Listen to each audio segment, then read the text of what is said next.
Hello hello welcome back to another video. Finally Boruto का new spoiler आ चुका है और बिना देरी के जल्दी शुरू करते हैं। कुछ तबाही मचा हुआ है और उससे पहले लाइक एंड सब्सक्राइब जरूर कर लेना। So let's start the show. Last chapter में कुछ ऐसा हुआ है कि मिनाटो जैसा बन गया है बोरुटो। वो जुरा के पास से हिमावारी को उठाता है, फिर टेलीपोर्ट होकर सीधा हिदारी के पास आ जाता है, मतलब सारदा को बचाता है और फेस टू फेस खड़ा हो जाता है हिदारी के साथ। बिल्कुल वहीं से ही शुरू होता है। वो हिमावारी को कोनोहामारू को सौंप देता है और बोलता है उसका ख्याल रखो, और इतने में हिदारी अटैक कर देता है। हिदारी कोई बात सुनने के मूड में ही नहीं है क्योंकि उसका एक हाथ कट चुका है, वो रीग्रो हो गया है और वो बिना रुके ही अटैक कर देता है। पर बोरुटो अपने स्वॉर्ड के जरिए रोक देता है और जैसे नारुतो को मारा था ना, वन स्टाइल इस्तेमाल करके दूर फेंक दिया था, बिल्कुल वैसे ही हिदारी पे वही अटैक करता है। नारुतो जैसा बेवकूफ नहीं है कि जो दूर जाके पड़ जाएगा। वो अपने क्लो मार्क के जरिए भाग जाता है मतलब चला जाता है, फिर से आएगा, जरूर आएगा। ये था जियो एयरटेल जैसा 5G की स्पीड में फाइट चल रहा था। फिर आता है BSNL मतलब कावाकी, वो 2G की स्पीड रही चल रहा है। वो डेल्टा के साथ एयर पे ही खड़ा होकर सोचता है कि बोरुटो ऐसा कुछ टाइम एंड स्पेस कुछ इस्तेमाल किया, जैसे गायब हो गया अचानक से, शायद टीम 10 के पास ही गया होगा। डेल्टा वहां पर पूछता है सेंसरी टीम से वो कहाँ है। सेंसरी टीम बताता है कि वो हिदारी के साथ लड़ रहा है फिलहाल, और लोकेशन पे आ जाओ। और ये सब कारनामा जुरा दूर रह के एयर में ही रह के देख रहा है, सब पे नजर रख रहा है कौन क्या कर रहा है। फिर सीन चेंज होता है कोनोहा पे, जहां पर कोनोहामारू बोलता है कि तू भाई यहाँ क्या कर रहा है। बोरुटो को बोलता है तू तो एनिमी है ना, विलेज कर क्या रहा है तू पहले बता।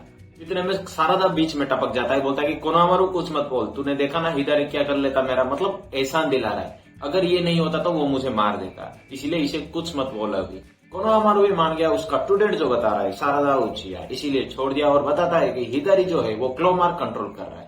भाई ये कुछ नया बात नहीं था, तुझे ही पता नहीं। यहाँ पर देखा जाए तो तू ही कमजोर है और तू बता रहा है, वो भी बोरुटो को।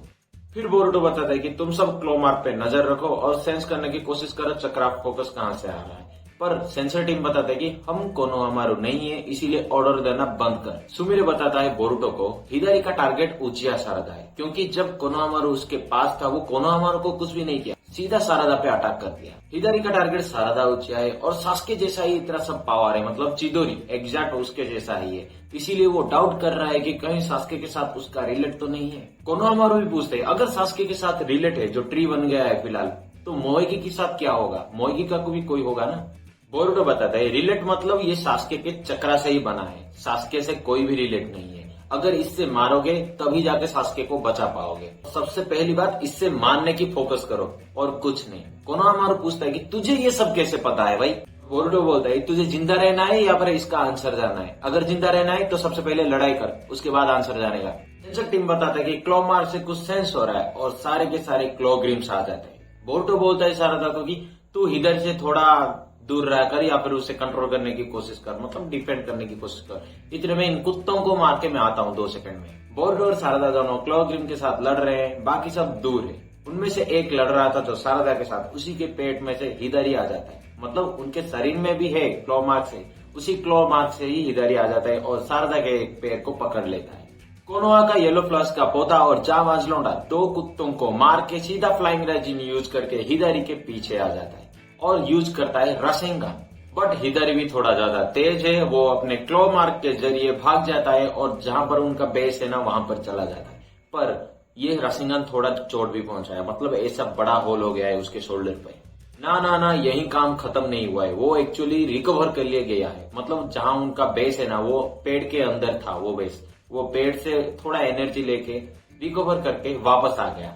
हाँ, वो अपने आप रिकवर नहीं कर सकते हैं, उन्हें 10 टेल का सहारा चाहिए, मतलब चक्रा चाहिए। इधर ही वापस आ जाता है और बहुत सारा क्लो मार्क इस्तेमाल करता है और सारदा भी बोलता है तू उड़ के चला जा, मैं यहाँ से उसे डिफेंड करूंगा और तू आसमान से रासेंगन इस्तेमाल करेगा। बोरुटो बोलता है कि ना, इस बार मैं एक ही झटके में उसे उड़ा दूंगा, मतलब रासेंगन नहीं, रासन उजी को इस्तेमाल करूंगा।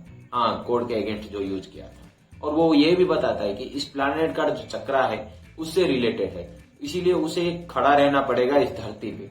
बोरुटो ये भी बताता है कि इस जुत्सु का कोई भी वीकनेस नहीं है, इसीलिए उसे खड़ा रहना पड़ेगा धरती पे। ये टोटल इस प्लैनेट पे रिलेट करेगा और इस कारण से वो उड़ नहीं सकता अभी।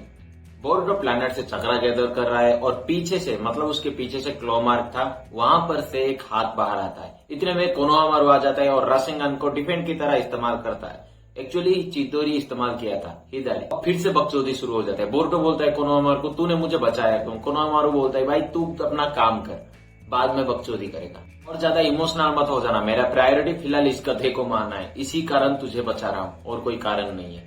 फिर से हिदारी शारदा के पीछे आ जाता है, उसे ग्रैब करने की कोशिश करता है, पर शारदा अटेंशन था और वो मार देता है चिदोरी मार के सीधा बोरुटो की ओर फेंकता है। पर बोरुटो का रासायनोजी को अभी तक कंप्लीट नहीं हुआ है, जितना भी हुआ है वो हिदारी पे अटैक कर देता है। अब क्या गारंटी है कि वापस से ये मौका मिलेगा, बट ये रासायनोजी को इतना भी कमजोर नहीं था भाई।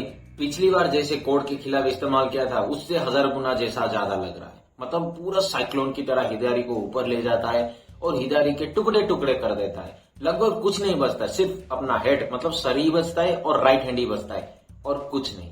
जैसे ही हिदारी नीचे आके गिरता है, ठीक आ जाता है कावाकी और बोलता है कैसा लग रहा है तुझे, डर लग रहा है ना, बोल के वो सीधा उड़ा देता है। एक ही सेकंड नहीं रहता है, उसका रिप्लाई भी सुनने को तैयार नहीं है और पूरा कम्प्लीटली उड़ा देता है। हिदारी के टुकड़े टुकड़े होने के बाद उसके शरीर से एक थ्रोन बॉल निकालता है जो लहसुन की तरह दिखता है और बीच में एक रिन्नेगान है। बोरुटो उसे पकड़ लेता है। एक्चुअली वो एक चक्रा फ्रूट है। काशिनकोजी को पूछ के बोरुटो कंफर्म करता है और यही है सास्के को बचाने का चीज। कावाकी बोरुटो के बकरम को पकड़ते पूछता है कि ये क्या चीज है, बता मुझे, साफ साफ बता। बोरुटो बोलता है कि बता देता है ये सास्के को बचाने का चीज है और ये भी बोलता है कि अपना हाथ हटा ले वरना हाथ को तोड़ के रख दूंगा। ये बात करते वक्त बोरुटो के चेस्ट में एक लेजर बीम लगता है। हाँ, ज्यादा डैमेज नहीं हुआ है पर बोरुटो नीचे गिर जाता है। उसके हाथ से वो थ्रोन बॉल मतलब चक्रा फ्रूट नीचे गिर जाता है, वो भी नीचे गिर जाता है। सब ढूंढ रहे हैं कि ये लेजर बीम कहाँ से आया। एक्चुअली ये जूरा का लेजर बीम है जो बहुत दूर से रह के स्नाइपिंग कर रहा है। अंदर जाके बोरुटो को उठाने की कोशिश करता है और साथ ही साथ वो थ्रोन बॉल भी मतलब चक्रा फ्रूट की उठाने की कोशिश करता है। बोरुटो को टच करके किया तो कुछ भी नहीं हुआ, पर जैसे ही वो चक्रा फ्रूट की ओर हाथ बढ़ाया अपने राइट हैंड पे फिर से एक लेजर बीम आया। मतलब डेल्टा भी शौक हो गया कि इतने दूर से जूरा मार सकता है। बाद ऑटोमेटिकली वो चक्रा फ्रूट उड़ के जाके जूरा के हाथों में आ गया। मतलब वो दूर ही है, यहाँ पर नहीं आया है जूरा अभी तक, वो वहीं पर चला गया। फिर जूरा सोचता है कि बोरुटो को इस थ्रोन बॉल के बारे में पता है, सोच के वो हैरान हो जाता है और ये भी सोचता है कि ये ज्यादा खतरनाक बनते जा रहा है, इसीलिए कावाकी के जरिए इसे मारना पड़ेगा। मतलब कावाकी का प्रे बनेगा वो। साफ साफ बोले तो कावाकी के कंधों पे बंदूक रख के बोरुटो को मारने वाला है जूरा। अच्छा, पहले से ही तो बोरुटो का अगेंस्ट है कावाकी, फिर से वो आके नमक डालने वाला है और चैप्टर यहीं खत्म हो जाता है। महीने में एक ही बार आता है पर ऐसे चैप्टर सेटिस्फाइड है भाई।